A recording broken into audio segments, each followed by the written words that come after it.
这种咳嗽始终挥之不去，咳起来就露神不出来，咳得心里气喘，内脏都要咳出来的感觉。这种咳嗽有着奇怪的病因，还是一个脾胃虚寒的一种表现。咳嗽跟这个胃部有什么关系？我说怎么胃子会咳嗽呢？调理脾胃，肃清咳嗽。云南白药提醒您收看本期健康故事。这种咳嗽是胃病。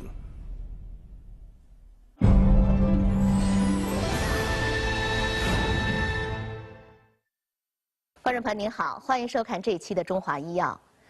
咳嗽啊，是我们再熟悉不过的一种症状了。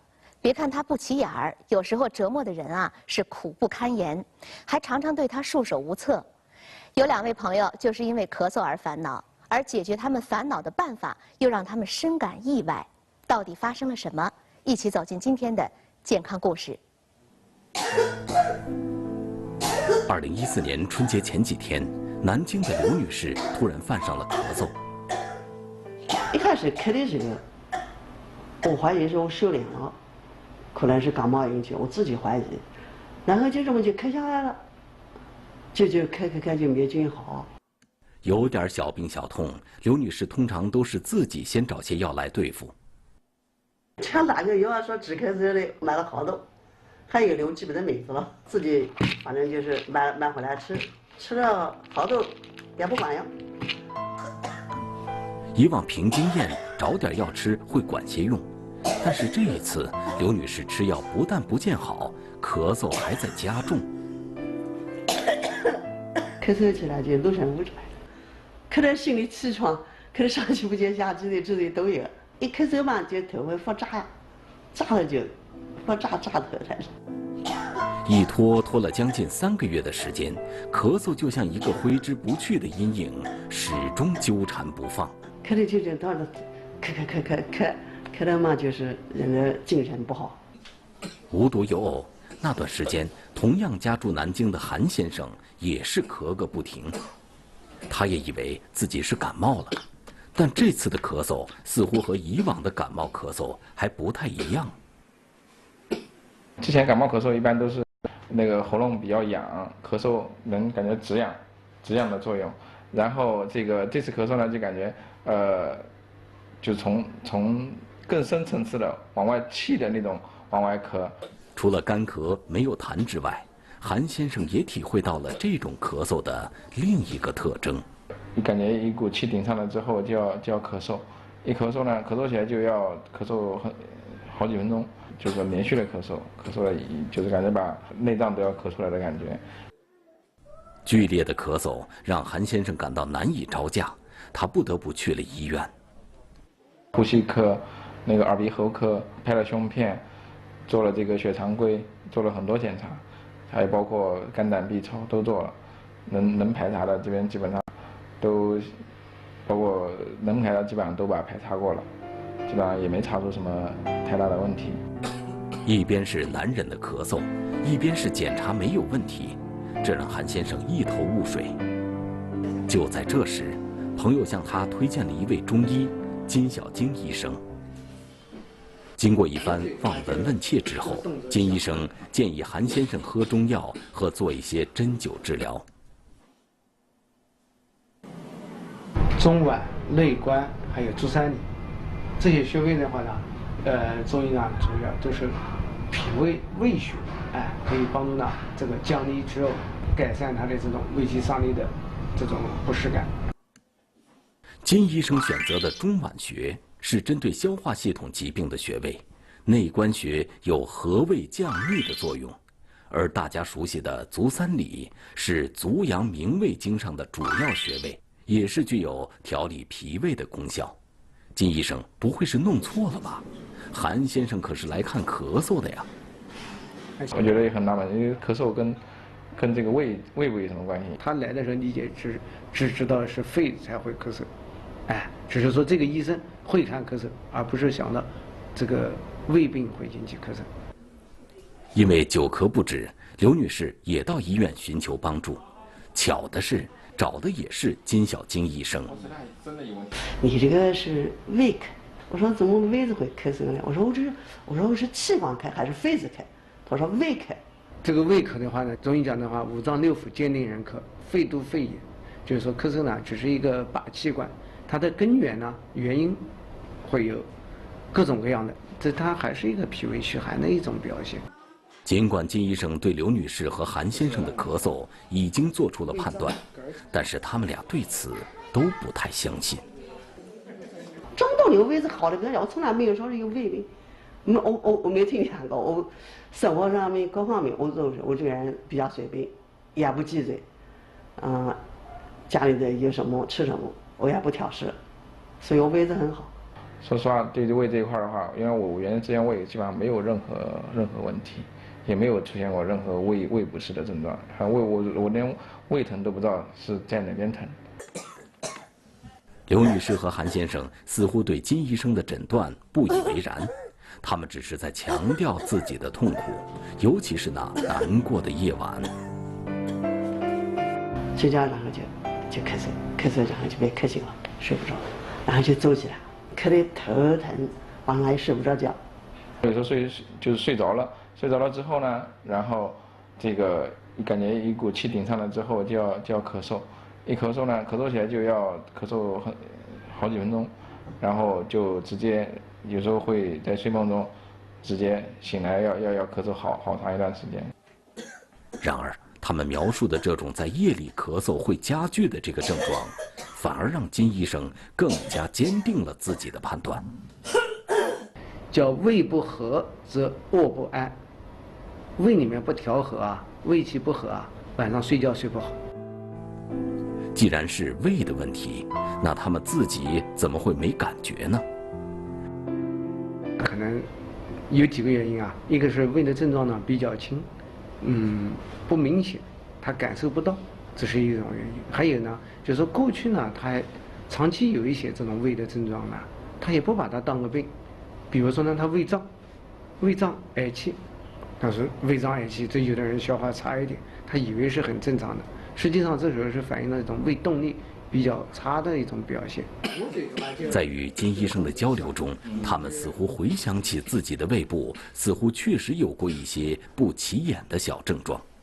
吃完饭之后，这个咳嗽的时候，有时候犯胃酸的时候，确实是这个有犯胃酸的这种状况。我说这话就最近1个月，之前没有，就是晚上喝到的时候，喝到这样拿东西的，或者是干什么，有的人好像要往上猛送去，我怀疑是收敛了干什么，或者吃什么东西过敏，或者他说就是胃子。他这些胃的症状啊，消化道的症状是符合反流性食管炎，他这个是胃液反流呛入到气管里面造成的咳嗽。胃是个沉默的这个器官，不会说话，它只会用这种胃酸排斥胃酸这种反流的这种形式来保护自己。韩先生为了证实自己的胃到底有没有问题，还专门去做了胃镜检查。做了之后，确实发现这个胃部有这个12指肠的溃疡，还有这个慢性胃炎的一个诊断，一个初步的一个诊断结果。明明胃没什么症状，怎么就会出现问题了呢？在问诊的过程中，金医生找到了这背后的原因。我对水果没有任何的排斥。韩先生是个很注重健康的人，人到中年，他对很多食物都严格控制，绝不多吃，但是水果却每天必不可少。对这个水果这一块，我基本上是不做任何设防的。晚上一大盘的，做一大盘水果，像类似于水果沙拉一样的，包括这个苹果、梨子、葡萄、橘子这些应季的一些水果，基本上是一大盘，我基本上都能把它消灭掉。多年来，韩先生每天至少1斤水果，他自认为非常健康的这个习惯，却被金医生看作是导致他脾胃出问题的重要原因。脾胃属于阳的脏器，喜温。如果这个水果吃多了，水果凉性的，寒凉的多了，那就再遇上这些体质这个脾胃虚寒的人，那他就要发病了。刘女士其实倒没有什么特殊的饮食习惯，只是每天在忙于炒股。炒股嘛也好几年了，就炒炒网嘛，我就是做股票做网嘛，在家里没事，小孩上学了，他们工作，我在家里没事。所以他是很认真的这个炒股，全精力投入进去了，很认真，哎，很认真的话，实际上负担就重了，就不能做到一张一弛了。中午吃饭就要受影响，随便巴拉，没有这个充分的这个消化的时间。目不转睛地盯着股市风云变化，一边节约时间随便吃口东西，难道这也是导致脾胃受损的一个原因？脾胃的运化功能呢，需要肝气的疏泄，哎，肝气的疏泄了，才有助于这个脾胃的消化。他那么认真的炒股啊，这个压力大了，这个肝气失疏了，脾胃不能消化了。看来他们的脾胃不好，还就是事出有因的，那调理脾胃就是重点了。温中健脾，哎，温中健脾呢，我们要用黄连啊、吴蓣啊、太子参啊、炒白术啊、和胃啊，用陈皮啊、半夏呀、止咳啊、大腹皮啊，还可以用枇杷叶啊，全都是治疗胃的药，包括这个抑制胃酸的，然后这个对十二指肠溃疡这边进行治疗的一些药，基本上看没有任何治疗这个咳嗽的药。和韩先生一样，这一次刘女士喝的也是调理脾胃的药，可是她需要治疗的是咳嗽呀。2个副作用下来以后就好多了，就晚上能睡觉。我就晚上能够睡觉，我就开心了。因为我半夜吃下来了，然后也开了半夜下来，半夜下来吃过以后真的好多了。吃药，然后再通过这个针灸2、3次的针灸之后，然后这个一下子把这个咳嗽基本上痊愈了，然后胃酸也不反了。我觉得这个还是蛮神奇的。中医说啊，五脏六腑都可以导致咳嗽，不能仅仅盯着肺。有人把那些伪装的症状称为是疾病的假象，其实啊，不是疾病太狡猾，而是我们对自己不够了解。好的医生就像是一个高明的侦探，总能够通过蛛丝马迹找出疾病的真相，帮人解决问题。那接下来的节目，医生又要帮助我们制服身体里边折磨人的一些不安分的东西，到底是什么？请您不要走开，接着收看。疯狂的石头让人吃尽苦头，已经疼得已经快受不了的感觉了。3味中药帮助扫清障碍，结石全部排掉了，都没有了。这些都是结石形成的原因，这些都是远离结石的方法。云南白药提醒您继续收看洪涛信箱，制服疯狂的石头。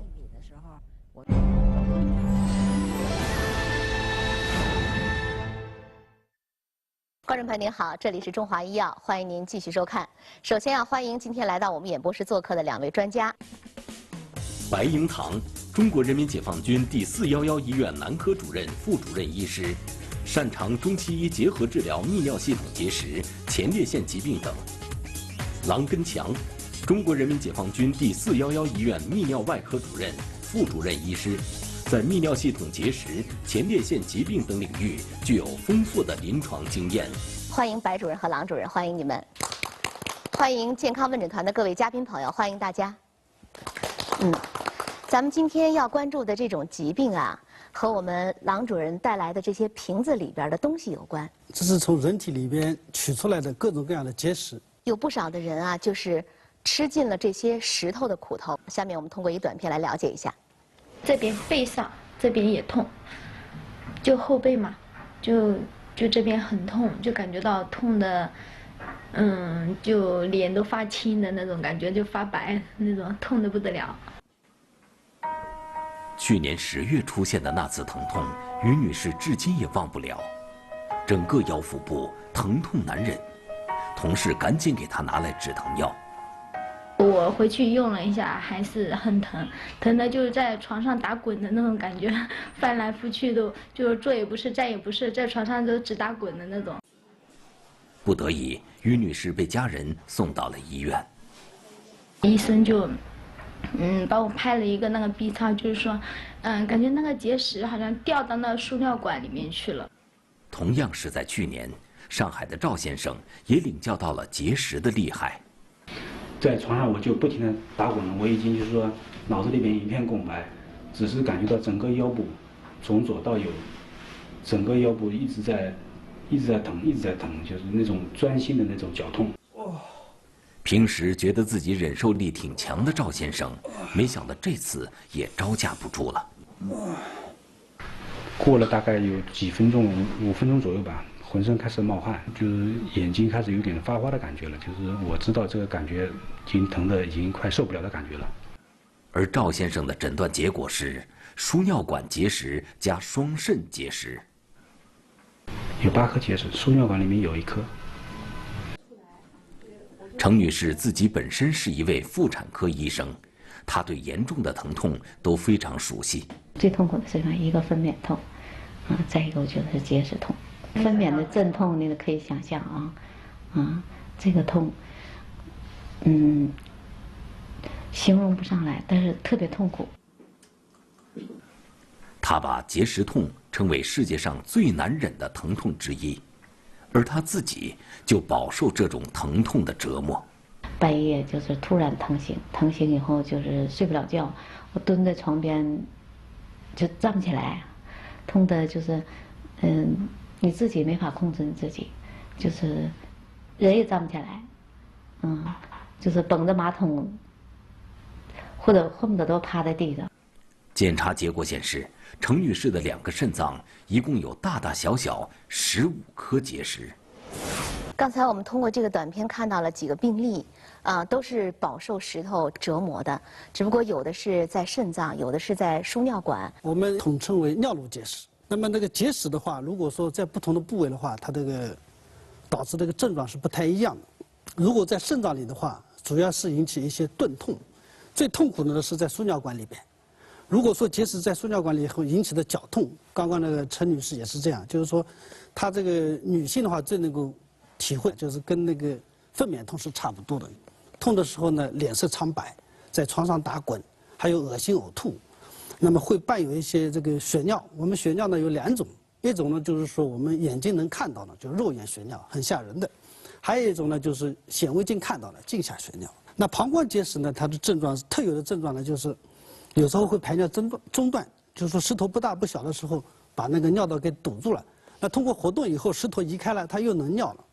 那尿道结石的话，它就是特别的，就是尿频、尿急、尿痛一些刺激症状，引起排尿困难等等。刚才我们进演播室的时候看到这个白主任也拿了几个瓶子哈，您这几个瓶子里边装的是什么呢？我给大家看一看，这个看看大家认识不认识？有3样东西，咱看看有认识的吗？拿近一点。到话筒认出来了，这个好像是鸡内金吧？鸡内金啊？对的，这个是鸡内金。你知道这鸡内金是鸡的什么部位的东西？不知道。是什么？胃呀，是那个鸡胗里边那层很薄的那个内膜是吗？反正我就没错，就是当时自己有孩子小的时候，那个就听老家儿就给介绍过。说把那个吃多了不消化了，就把鸡内金呢碾碎了，然后冲水给孩子喝了，说是应该是对孩子消化有帮助。看起来就是大家对鸡内金呢比较熟悉。还有一个这个小椰子的草，这叫金钱草。粉末的这是什么呀？这个粉末状的东西呢叫海金沙，是一种植物成熟的孢子。那您给我们讲一讲这3样东西和我们治疗结石有什么关系？要说这3样东西呢，首先是要说一下尿路结石这个病。这个病呢，在中国古代就有，以前呢称为石淋，石头的石，淋浴的淋。鸡内金、金钱草、海金沙，就是在这个临床治疗中呢被发现的。我先说这个鸡内金。您说到鸡内金了，我们这样先通过一个短片来了解一下一个很有意思的小故事。已故中医名家张锡纯就很善用鸡内金为患者治病。这是源于他有一次无意间看到有一只鸡在啄食石头。为什么鸡就能消化石头呢？就算鸡的胃能研磨石头，石头的粉末又怎么被消化或排出去呢？这一现象引起了张锡纯的兴趣。在随即展开的对鸡内金的研究中发现，磁、石、铜、铁通过鸡内金都能被消化。鸡内金天生善化淤积之物，药性通达胃、肝、胆、肾，入脾、胃、小肠、膀胱经。人体内的结石成分基本相同，都是草酸钙。这种成分本身并不难被溶解，为什么很多药物无效呢？主要是因为在结石的表层包裹着一层高密度的矿物质，极难被溶解。因此，要想化掉结石，必须先化掉结石的壳。而鸡内金中含有一种特殊的成分——多酚生物碱，它就像是治疗结石的排头兵。矿物质一遇见它，就产生碱化反应而崩解，所以石头在鸡内金面前并不是障碍。据说这个张锡纯本人也有结石病，然后就是受到了这个的启发，然后用鸡内金配合了几味药，把自己的病给治好了，是吗？张锡纯呢，很擅长于用鸡内金治病的。有一个故事，1918年，沈阳呢有一个病人呢出现胃脘有阻塞感，病人呢就是非常非常痛苦，也四处求医。这时候呢，他想起了张锡纯这个人。张锡纯认为他胃中有积，胃气呢不能下行，气机阻塞于中焦。那么于是呢就给他开方子，鸡内金1两，生酒曲呢5钱，就那么简单的一个方子。病人拿到这个方子以后呢，也是怀疑这能治病吗？结果怎么样呢？那么他回忆吃了几副以后，硬物感全消了，好了。那么中医治病呢，讲的是疗效。在用药上呢，它也是就是不在贵，不在多，在于准，在于巧。刚才白主任拿着这个东西过去的时候，这位女士讲说，这个鸡内金过去是不是家里边的老人啊杀了鸡之后都不舍得扔哈，然后把它弄下来之后晒干了，然后给它存着。就刚您说的是小孩儿。对，小孩儿好像吃多了，是吃多了啊，忌食的时候碾碎了，然后给吃就管用。效果还挺好的。我们接下来讲您刚才讲的金钱草。说起金钱草呢，那么也有一个传说，很早以前呢，有一对这个年轻恩爱的夫妻，有一天呢，这个丈夫呢突然腹痛，不久便去世了。妻子呢痛苦万分，也感到呢死因很蹊跷。她请来医生，要求要查明丈夫的死因。医生呢根据病人疼痛的部位剖腹，在胆囊内呢取出一块小石头。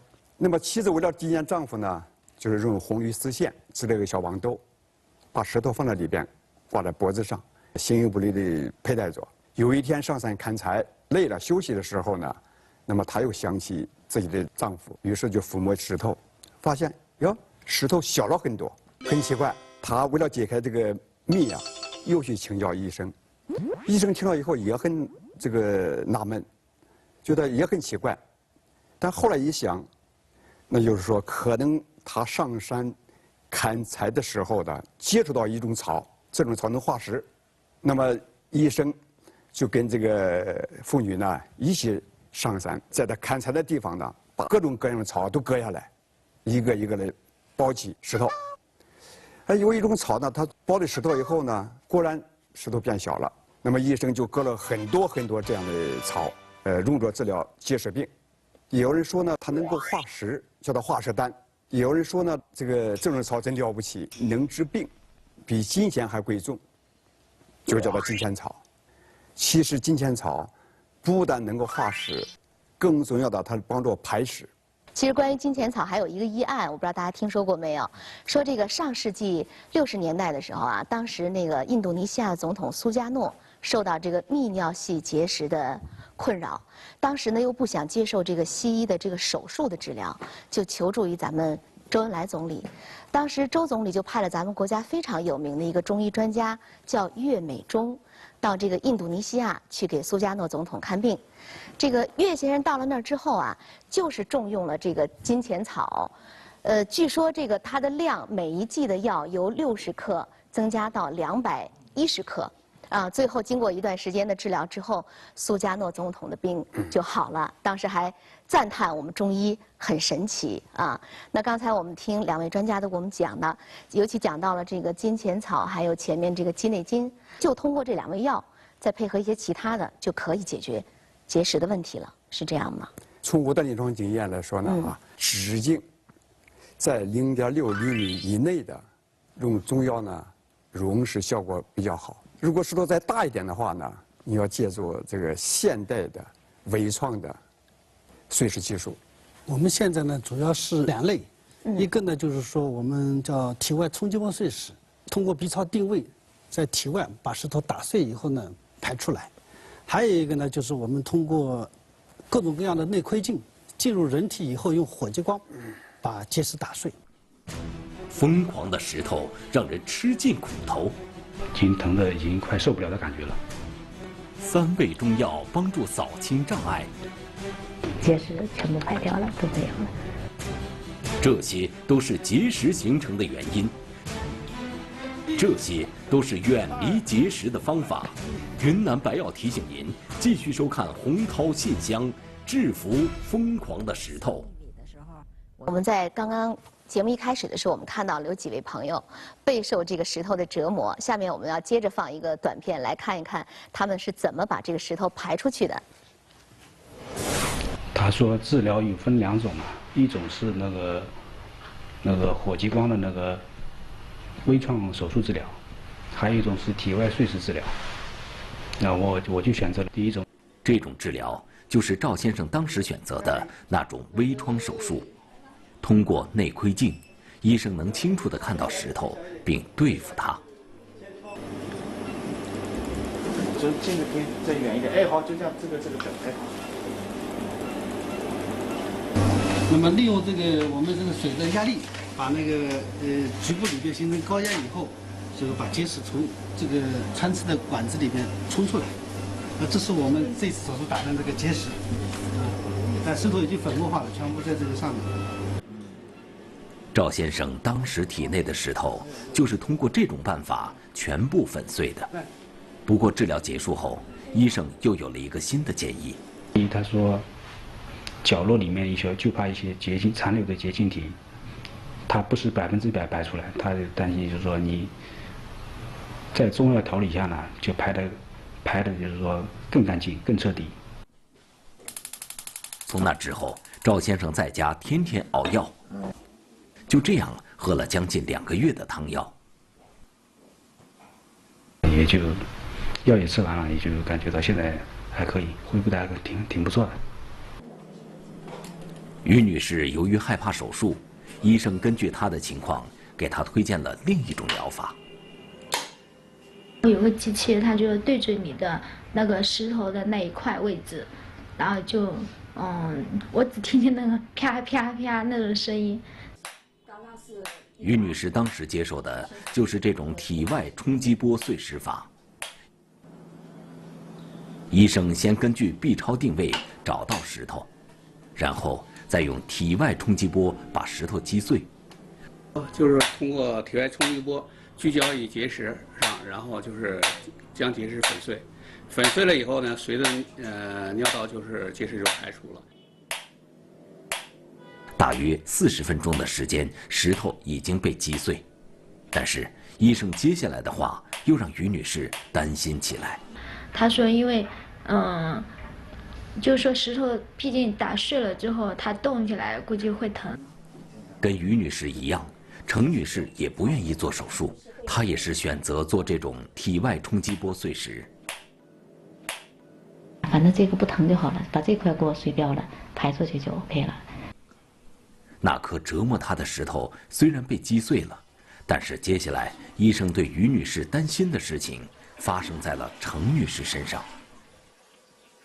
那是一个东西把你输尿管也划伤，膀胱壁和尿道壁都划伤以后，你肯定有感觉的呀。一个是血尿，一个排尿疼痛。我们看到这几个案例，会发现这个有很多种，就是好几种选择这个碎石的方法哈。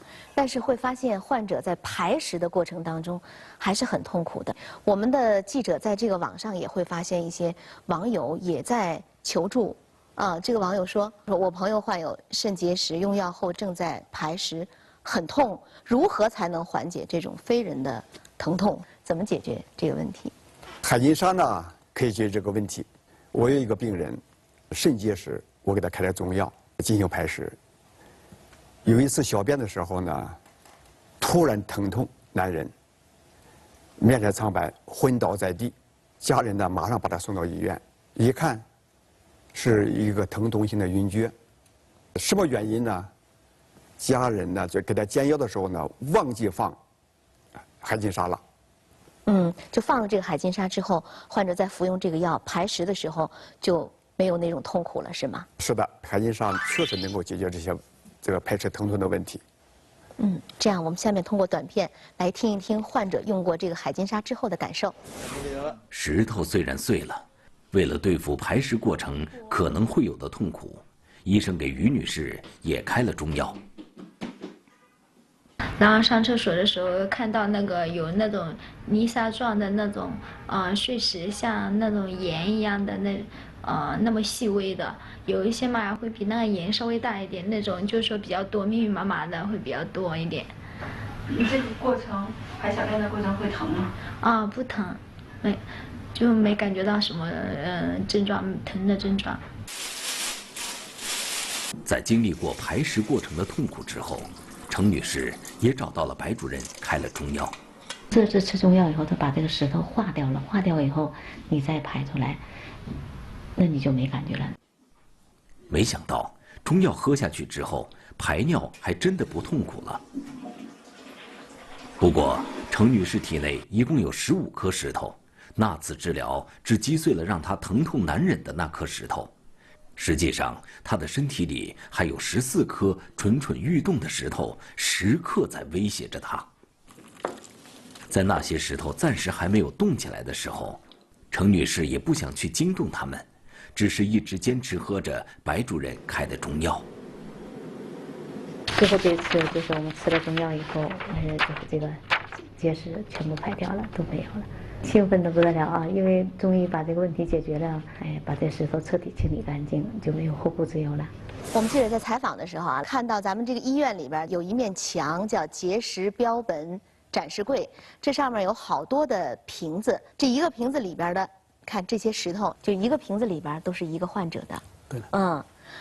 然后可能我们看过了，你看有的特别多，是吧？我不知道大家会不会萌生这样一个想法，就是说这些石头是从哪儿来的？经常喝那个就是水够多的那种水，好像容易形成结石。可能是还有那个菠菜和豆腐好像结合或成草酸钙吧，是。有的时候就是吃那个钙片，吃多了，或者是可能时间不合适，有的也得。我们人体之所以形成结石呢，一般是3方面的。第一个呢，就是我们那个泌尿系统就是各个人长得是不一样的，比如说哪里比较窄啦，哪里这个尿液不是太通畅了，这个尿液存留的时间比较久了，它容易形成结石。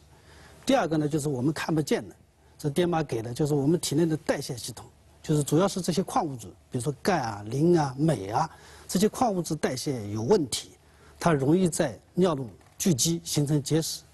第三个呢，就是我们一些生活的一个习惯方面的，就刚刚各位观众讲的方方面面的一个生活习惯，饮食习惯，它会影响形成一个结石的。那么怎么预防呢？第一方面呢，就是我们那个不要久坐，因为你坐了久了以后，你人体那个新陈代谢比较慢，那么尿液在体内聚集，各种代谢产物在人体里边呢，非常容易形成结石。久坐了以后，往往伴随那个憋尿，憋尿也是加重这个雪上加霜。那么我们现在的人的生活水平好了出门开车，进了办公室就在电脑前面，那么运动太少，这个运动少了以后就是我们体内容易脱钙。其实我们人的这个骨骼还是需要运动跟阳光。如果说你运动少了，它容易脱钙以后呢，体内这个尿路里面的钙含量偏高，当它遇到草酸的时候呢，就形成结石了。坐了也久了，我们起来动一动。对于预防结石呢，最好的运动就是上下跳跃。那么根据你的能力，跳得越高越好。我们大家一块儿跳跳，开始1、2、3、4，还有呢，就是我们跳绳啊，单腿跳不如双脚跳。1、2、3、4。还有呢，立定跳远啊，我们就是说，当然凭你的能力啊，跳得越远越好。来，1，我们。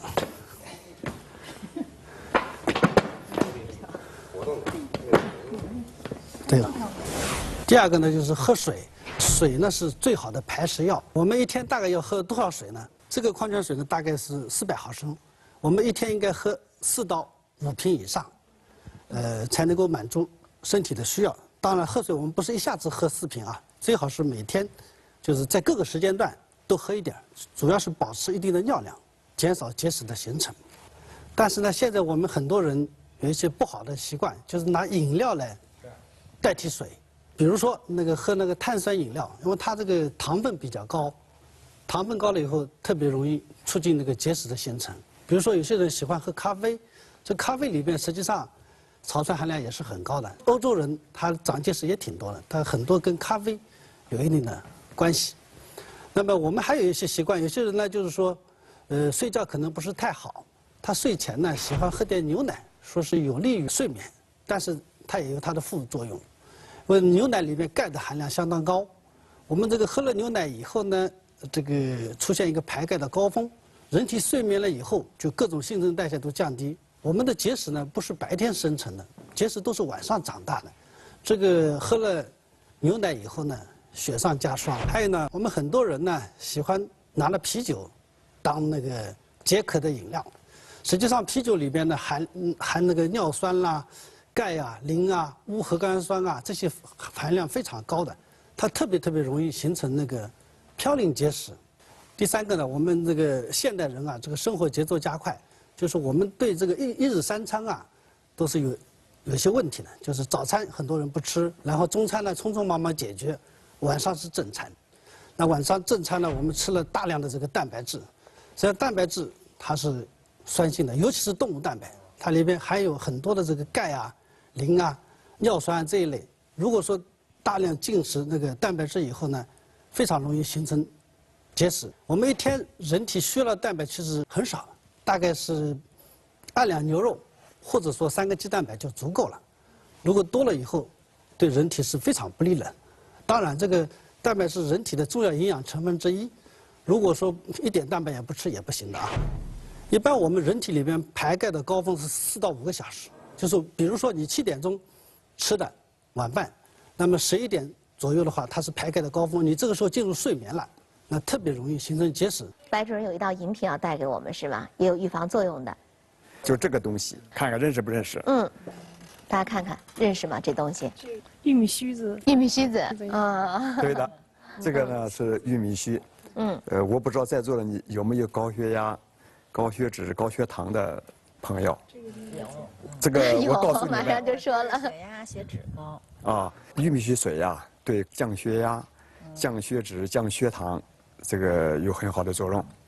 夏天喝呢，它有凉血泻热的功效，而且呢能够排除你体内的湿热之气，全家人都可以喝。其实玉米须呢水呢，它还有明显的利尿作用或抗结石形成作用。具体怎么来操作呢？煎煮也可以。那么如果你煎它1刻钟，那么也可以。就可以。如果你把它洗干净以后呢，就是说放在茶杯里，像泡茶一样，你冲饮服也可以的。一般来说呢，你50克、100克，就可以了。这个呢就50克。我们把这个1杯的量哈。那么我们把洗净的玉米须，那么放在茶杯里，就像这个泡茶、冲茶一样的。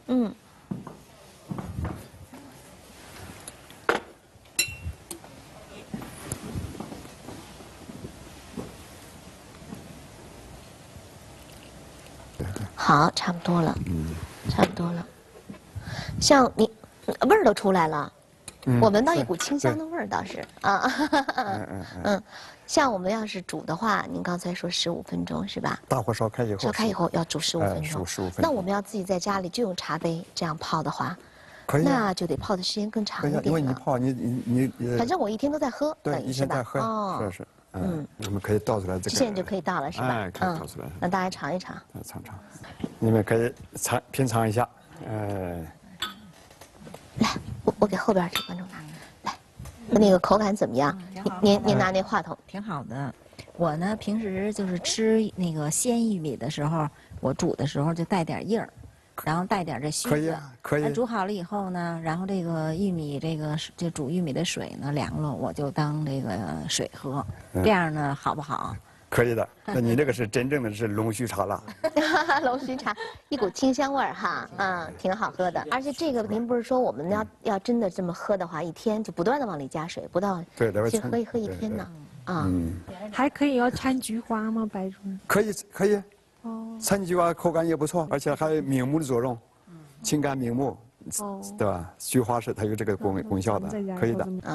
大家喝完了感觉还不错是吧？口感挺清香的啊，而且这个方法你会觉得中医有一些方法都是挺简便的，能够保健，而且还有预防疾病的功效啊。我们来感谢2位专家，谢谢，也谢谢我们嘉宾朋友们，谢谢大家，再见。